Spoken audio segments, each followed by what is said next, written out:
پاکستانیوں آرٹیکل 6 میں بھی تبدیلی ہونے جا رہی ہے۔ سینٹ میں دوبارہ سے ووٹ ڈالے جائیں گے۔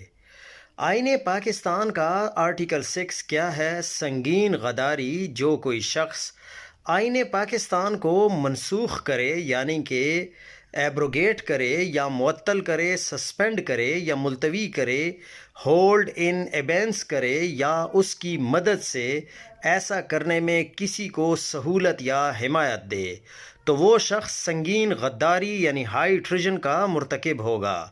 اگر کوئی فوجی، سیاسی یا سرکاری شخص آئین کو توڑتا یا اس کے خلاف قدم اٹھاتا ہے تو وہ آرٹیکل 6 کے تحت غدار سمجھا جاتا ہے۔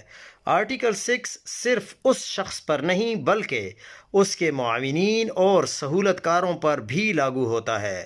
آرٹیکل 6 کے مطابق سزا قانون کے مطابق دی جائے گی۔ پارلیمنٹ نے اس کے لیے ہائی ٹریژن پنشمنٹ ایکٹ 1973 بنایا ہے، جس کے تحت سزائے موت یا عمر قید ہو سکتی ہے۔